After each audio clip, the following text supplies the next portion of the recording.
Hello, dear students. Welcome back to our news channel. Students, today we are diving into an important pillar of the Indian Constitution. It is about secularism.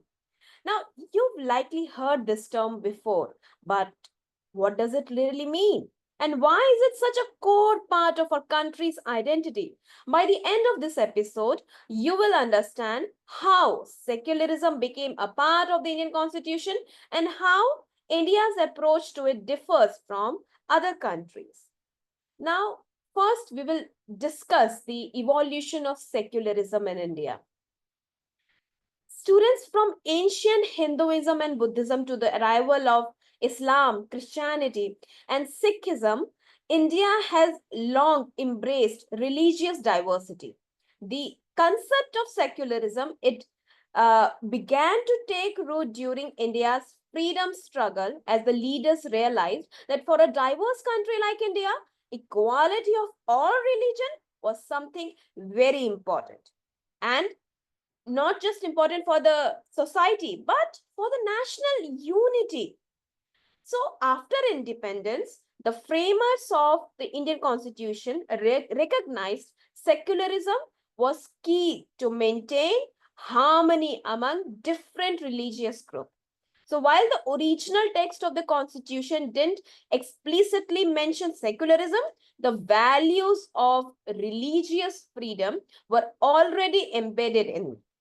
And from article number 25 से लेकर 28 तक, yes 25 से लेकर 28 तक क्या बताया जा रहा है हमारे संविधान ने? That we have right to freely practice any religion. 25 से 28 में राइट टू फ्रीडम से जुड़े बहुत सारे प्रोविजन मेंशन है. तो हालांकि जब ओरिजिनल कॉन्स्टिट्यूशन बनाया गया था तो सेक्युलरिज्म वर्ड मेंशन नहीं था. ओके, लेकिन हमारा कॉन्स्टिट्यूशन में ही इतने सारे प्रोविजन है जो ऑलरेडी ये बताते हैं कि हम एक सेक्युलर कंट्री है. मतलब कि हमारा कोई ऑफिशियल रिलीजन नहीं है. There is no official religion.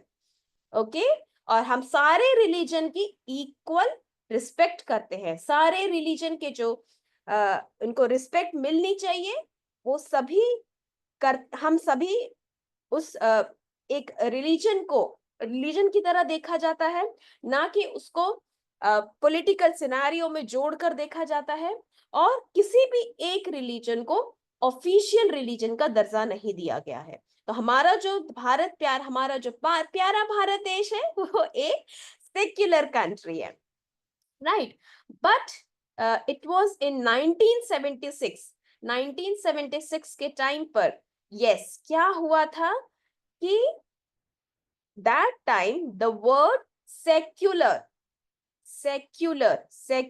word add किया गया in preamble by the 42nd Amendment Act, and this addition clarified India's commitment to treating all religions equally and maintaining a neutral stance. तो इसके बाद ही ये एक तो पहले तो सेक्युलर वर्ड नहीं एडेड था, राइट. बट प्रियम्बल में जैसे ही, प्रियम्बल क्या है? हमारे कॉन्स्टिट्यूशन का एक तरीके से कह सकते हैं आइडेंटिटी कार्ड. जैसे आपका आइडेंटिटी कार्ड होता है, आप स्कूल जाते हो, आपका आइडेंटिटी कार्ड होता है, वैसे ही कॉन्स्टिट्यूशन जो हमारा फंडामेंटल लॉ ऑफ लैंड है उसका आइडेंटिटी कार्ड क्या है? प्रियम्बल. तो प्रियम्बल में पहले सेक्युलर वर्ड नहीं लिखा था, लेकिन बाद में 1976 ईयर में चेंजेस लेकर आए. इस चेंज को क्या कहते हैं? Constitution amendment. तो जब कॉन्स्टिट्यूशन अमेंडमेंट इंट्रोड्यूस किया गया उस टाइम पर सेक्युलर वर्ड प्रियम्बल में ऐड किया गया. And this addition clarified India's commitment to treating all religions equally and maintaining a neutral stance. कि सारे रिलीजन हमारे लिए इक्वल है, सभी को इक्वल रिस्पेक्ट पे करते हैं, और इंडिया का एज सच न्यूट्रल स्टांस है. किसी भी एक धर्म को लेके ऑफिशियल रिलीजन नहीं है. सब धर्म के लिए हमारा भारत का संविधान का न्यूट्रल स्टैंस है, right. So secularism, now this line, secularism is core part of the constitution. Now students, the basic doctrine in the year 1973, 1973 में क्या हुआ था, एक फेमस केस सुप्रीम कोर्ट में आया था. This case is known as Kesavananda Bharati. Okay, Kesavananda Bharati case आया था 1973 में. इस केस में सुप्रीम कोर्ट ने एक हिस्टोरिक रूलिंग दी थी, हिस्टोरिक वर्डिक्ट दिया था. उन्होंने क्या कहा था कि पार्लियामेंट हमारे कॉन्स्टिट्यूशन को कोई भी हिस्सा चेंज कर सकता है, लेकिन बेसिक स्ट्रक्चर को नहीं चेंज कर सकता. ओके, तो basic structure, yes, basic structure, यानी कि पार्लियामेंट, आपको पता है पार्लियामेंट में क्या आता है, राज्यसभा, लोकसभा, राइट. वहां पे रूलिंग पार्टी बैठती है, जो गवर्नमेंट जो चलाते हैं वो बैठते हैं, राइट. तो और देश चलाने के लिए वो डिफरेंट डिफरेंट लॉज इंट्रोड्यूस करते हैं. अब जब 1973 में ये केस आया था, तो उस टाइम पे एक सुप्रीम कोर्ट ने रूलिंग दी थी केशवानंदा भारती केस में, कि जो पार्लियामेंट है वो कॉन्स्टिट्यूशन में, हमारे संविधान में चेंजेस लेकर आ सकता है. Yes, it can be done, provided it is not going to alter its basic structure. Basic structure alter नहीं किया जाएगा. And secularism was deemed one of these essential features of the constitution, meaning no law or amendment could violate this principle. Later this was reaffirmed in other cases, जैसे SR Bommai case में भी दोबारा से इसको reaffirm कर दिया गया था, where court clarified that the state must remain neutral towards all religions. All right. So India's secularism isn't about promoting one religion or rejecting all religion. Instead, it's about respecting the multiplicity of faith. And court has often highlighted that this principle is fundamental to India's unity in diversity, ensuring that no group is treated as superior or inferior based on their religious beliefs. Okay, तो याद रखना students, हमारे भारत देश का जो secularism है वो क्या प्रमोट करता है कि ऐसे, इसका मतलब ये नहीं है अगर हम सेक्युलर है, हमारा कॉन्स्टिट्यूशन सेक्युलर है, तो इसका मतलब ये नहीं है that we are rejecting all religion और we are promoting one single religion. Instead, it's about that we are respecting all the religion, all the faiths that are there in our country. And court has often, enforced this principle, has highlighted this principle, that this is quite fundamental to India's unity in diversity, right? So we have to understand that in our country, no single group is treated as superior or inferior based on their religious beliefs, right?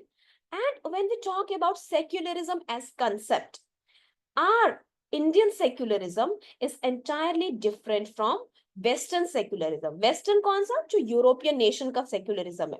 क्यों, कैसे, वहां पर भी कोई official religion नहीं है, लेकिन हमारा जो भारत का जो सेक्युलरिज्म है, it is different from the western countries secularism.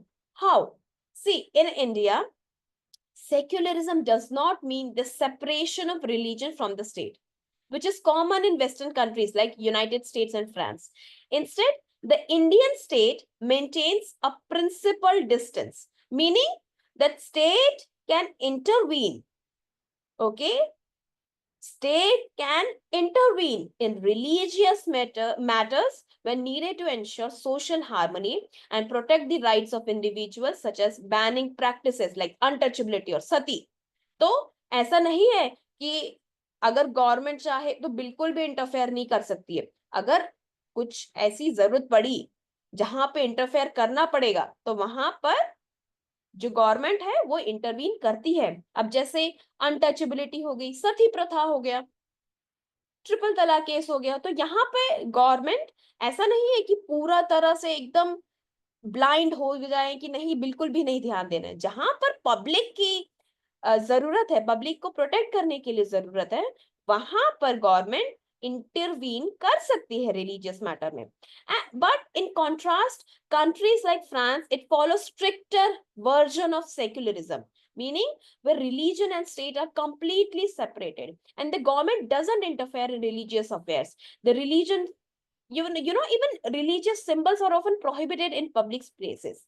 And similarly, in the United States also, the First Amendment, the first, they have a provision in their constitution which ensures that there should be a clear wall of separation between church and state. However, the Indian model of secularism, it is more flexible as well as inclusive है, include कर रहा है सबको, and it allows room for religious communities to basically thrive without allowing any religion to dominate. तो सबका एक साथ, सबको सत्कार मिल रहा है, सबको आदर मिल रहा है, और सब हार्मोनियसली एक साथ को एग्जिस्ट कर रहे हैं.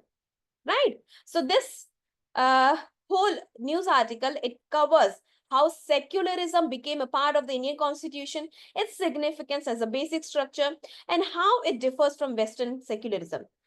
So students, I hope it is now clear. And thanks for tuning in today. Stay informed, stay curious.